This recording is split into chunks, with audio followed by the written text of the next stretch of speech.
For years, I've enjoyed watching the Victory Garden. I really love their gardening segments, and I especially like the times when they take the show on the road and visit those wonderful gardens all over the place. Well, today is a very special day here at Oklahoma Gardening because we have Holly Shimizu. Hi, Steve. Hi, Holly.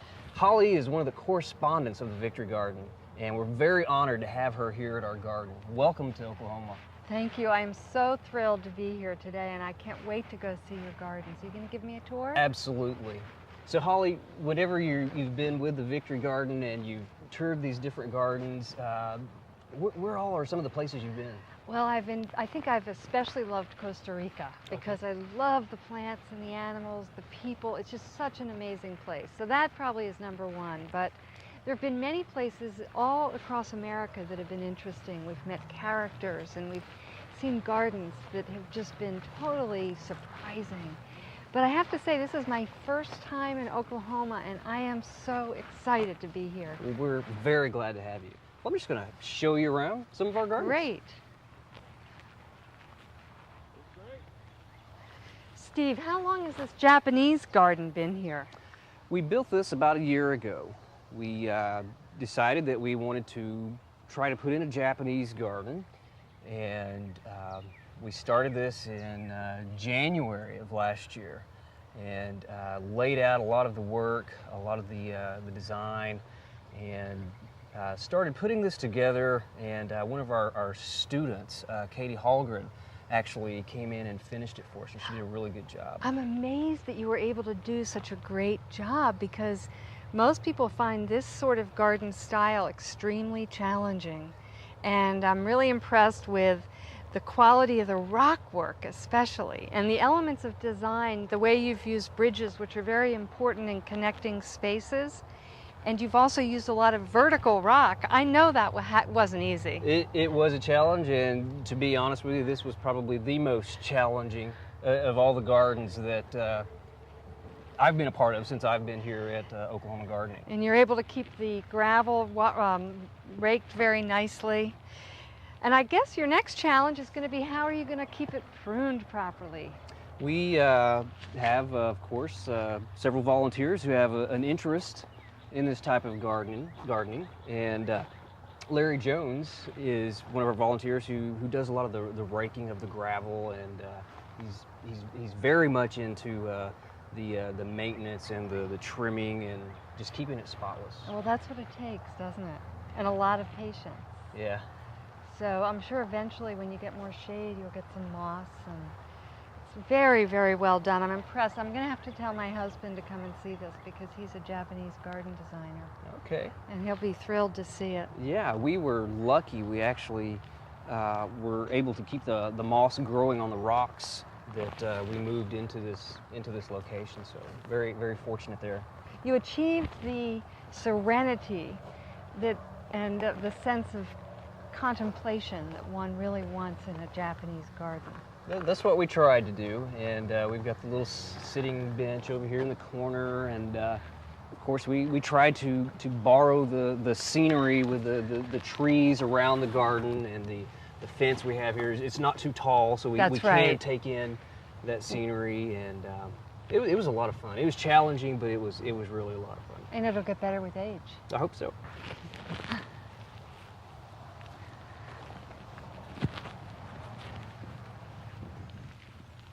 Holly, this is our patio garden. I can just show you around in here. This is a really superb design. I love the colors, and the paving that you've used here is so attractive. Such a great way to give ideas for the home garden. Yeah, I gotta get that hardscape in there. Yes. Home landscape. Now, I was wondering if I could ask a favor. I wanted to make a tussie-mussy, a bouquet of herbs to give Harriet where I'm staying. Could I clip a few things while we stroll? Absolutely. Okay. Well, I see something right here that I can't live without. It's one of these variegated scented geraniums. Oh, peppermint. Yes.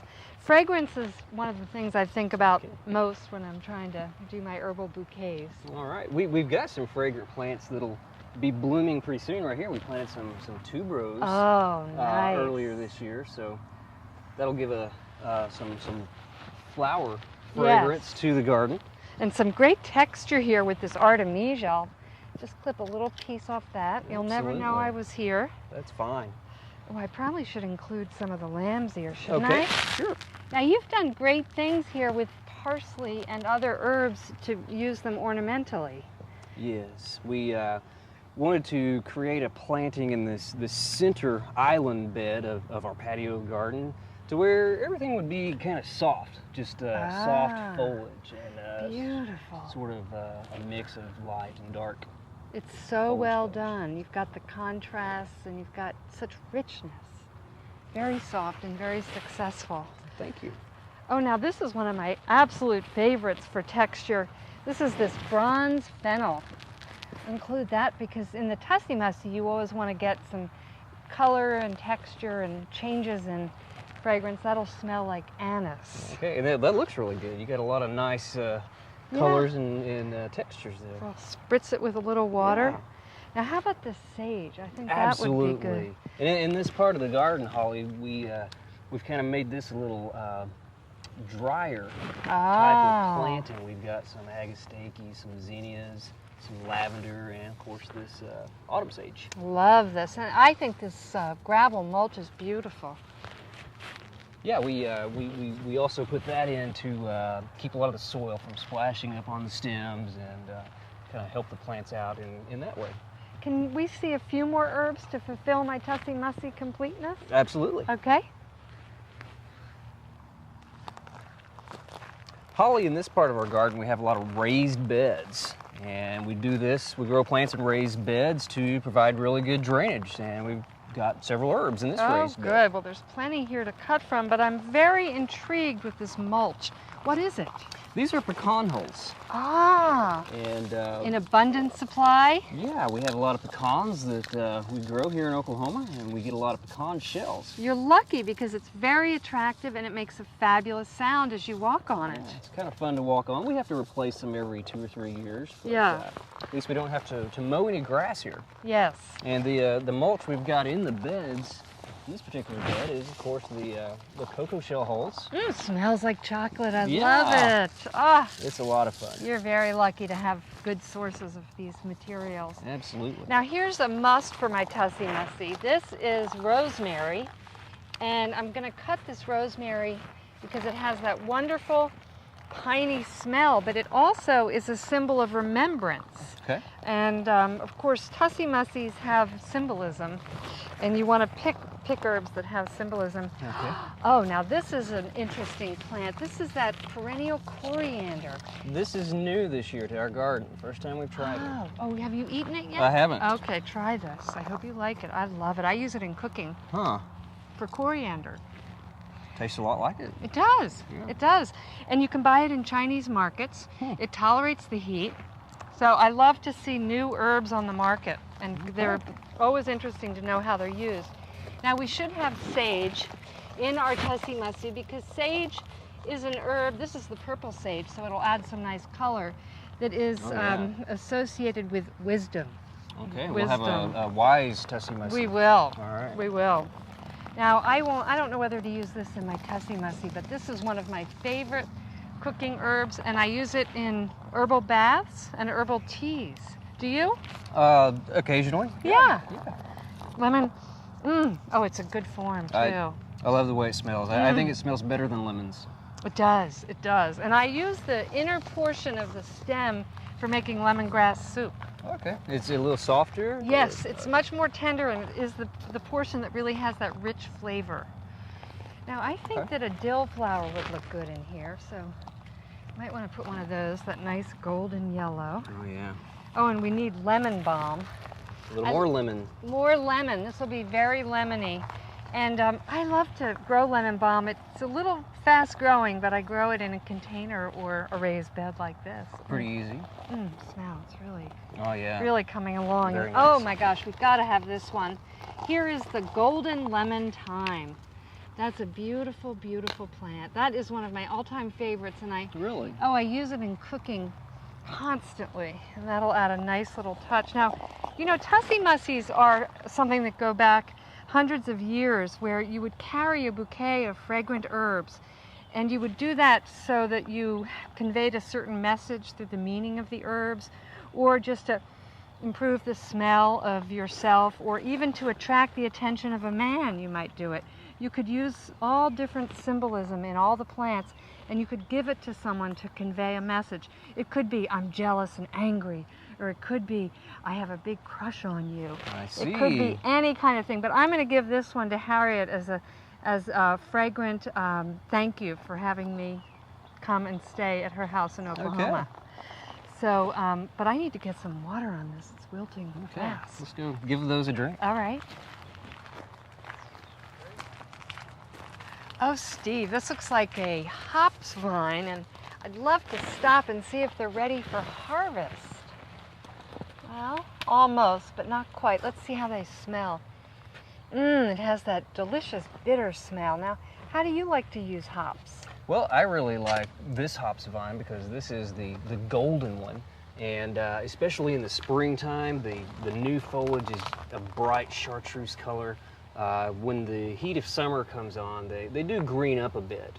But other than making beer, what ways can you use the hops? Well, I like to harvest these when they're just a little bit more ripe, and I put them into a cheesecloth bag, and then you put that bag underneath your pillow at night, and it will help you sleep. It's soporific, and it will give you sweet dreams.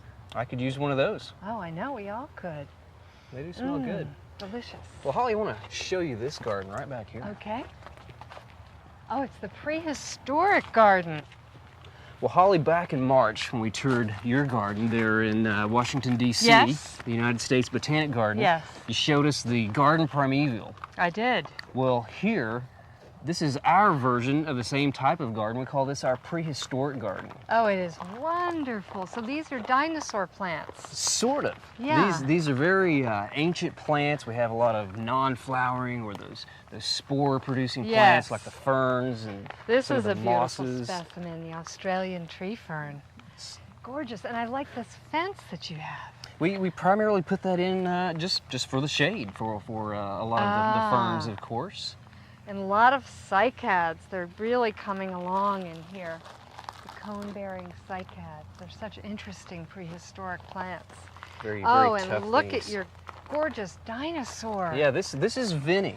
Vinny. And Vinny is a work in progress. Yes. He's our huge Brontosaurus here. And we've got him covered with this fabric right now, but later we're going to fill a large portion of this structure with soil, and we're going to plant ground ivy. Oh, he over it. is wonderful. What a sculpture. The kids are going to really have a ball in here. I just hope he doesn't scare them too bad. We'll have one last garden I want to show you, Holly. Okay.